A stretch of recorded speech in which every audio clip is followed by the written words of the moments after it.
लखीमपुर खीरी हिंसा किसकी साजिश? पोस्टमार्टम रिपोर्ट में चौंकाने वाला खुलासा। लाशों के वायरल वीडियो के जिंदा सबूत। कैपिटल टीवी पर सबसे बड़ा खुलासा। नमस्कार, स्पेशल रिपोर्ट में आपका स्वागत है। मैं हूं आपके साथ वक्ता। लखीमपुर खीरी में 3 अक्टूबर की घटना ने देश का दिल दहला दिया। किसी ने आंदोलन को जिम्मेदार ठहराया तो किसी ने मंत्री के बेटे को। लेकिन आज कैपिटल टीवी इस पूरी घटना का पर्दाफाश करेगा, क्योंकि हमारे पास 8 मौतों की पोस्टमार्टम रिपोर्ट है, जिसमें मौत की वजह का दूध का दूध और पानी का पानी कर दिया गया है।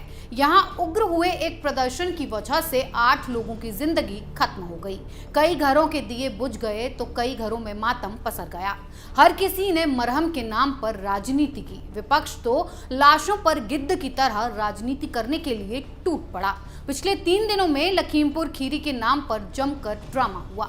इस बीच कई वीडियो वायरल हुए जिनके जरिए माहौल गर्म करने की कोशिश की गई। लेकिन अब इन 8 शवों की पोस्टमार्टम रिपोर्ट सामने आई है, जिसमें कई बड़े खुलासे हुए हैं।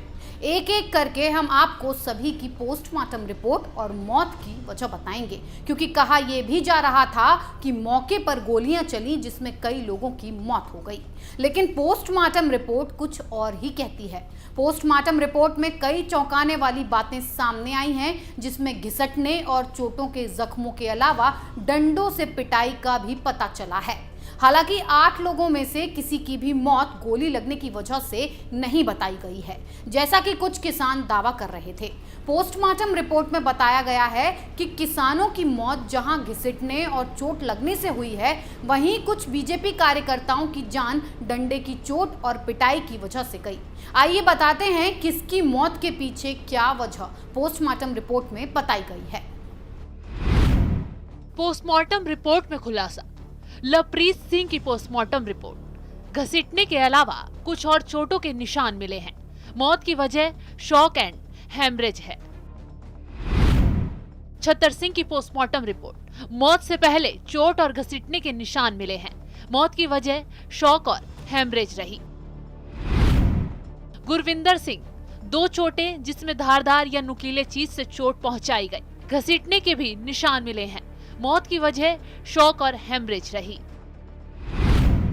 दलजीत सिंह, घिसटने समेत कई अन्य दूसरी चोटों के निशान मिले हैं। ये थी प्रदर्शनकारियों की मौत की वजह, जिसमें साफ कहा गया है कि घसीटने और धारदार हथियार से हमला होने से नुकीली चीज चुभने की वजह से मौत हुई है। यानी ये रिपोर्ट बड़ी साजिश की ओर इशारा करती है। घसीटना तो साफ है कि कार से घसीटे गए, लेकिन धारदार या नुकीली चीज से किसने उन पर हमला किया, ये बात अभी भी किसी को हजम नहीं हो रही, क्योंकि धारदार या नुकीली चीजें सिर्फ इन कथित किसानों के हाथ में लगी थीं। उन्होंने ही हिंसा भड़काने के लिए हमले किए और आरोप किसी और पर मढ़ दिया। फिलहाल पुलिस केस दर्ज कर जांच कर रही है और जल्द ही पूरे खेल से पर्दा उठ जाएगा। अब आपको पत्रकार बीजेपी समर्थकों की मौत की पोस्टमार्टम रिपोर्ट भी दिखा देते हैं, जिसमें खुद को किसान कहने वाले इन फर्जी किसानों की काली करतूत उजागर हो रही है। इन्होंने बेरहमी से बीजेपी कार्यकर्ताओं को मारा, पीटा और मौत के घाट उतार दिया। इनकी पोस्टमार्टम रिपोर्ट साजिश से पर्दा उठाती है। यह है इनकी रिपोर्ट, जरा देखिए। शुभम मिश्रा की पोस्टमार्टम रिपोर्ट। डंडों से पिटाई, घिसटने समेत शरीर पर दर्जन भर से ज्यादा जगहों पर चोट के निशान हैं।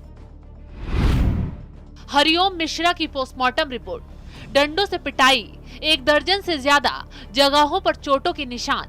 मौत से पहले शॉक और हेमरेज हुआ। श्याम सुंदर निषाद, लाठी डंडों से पिटाई की गई और घिसटने से दर्जन भर से ज्यादा चोटें शरीर पर पाई गई हैं। पत्रकार रमन कश्यप की पोस्टमार्टम रिपोर्ट में गंभीर चोटें, पिटाई, डंडे के जख्म मिले। मौत का कारण शॉक और हेमरेज बताया गया। इन फर्जी किसानों ने आंदोलन के नाम पर लखीमपुर खीरी को आग में झोंका, बवाल किया और माहौल को खराब कर नौटंकी दिखा रहे हैं। पोस्टमार्टम रिपोर्ट में साफ इनकी साजिश को उजागर कर दिया गया है। कैसे इन्होंने बेरहमी से लोगों पर डंडे बरसाए, उन पर तलवारों से वार किया। वीडियो भी इनकी सभी हरकतों को साफ साफ जाहिर कर रही हैं। क्योंकि मंत्री के काफिले में काले झंडे दिखाने से लेकर लाठी डंडों से वार करने तक इनकी प्लानिंग काफी तगड़ी थी। ये किसी बड़ी घटना को अंजाम अंजाम देने की फिराक में थे। खालिस्तान के झंडे और टी शर्ट पहनकर किसान के भेष में उतरे ये किसान नहीं, जल्लाद थे। अगर इन पर समय रहते कार्रवाई नहीं हुई तो आगे न जाने कितने घर जलेंगे, न जाने कितने जिले सियासी अड्डे बनेंगे और बेगुनाह बेमौत मारे जाएंगे। इस खबर में फिलहाल इतना ही। बने रहिए कैपिटल टीवी के साथ। जय हिंद।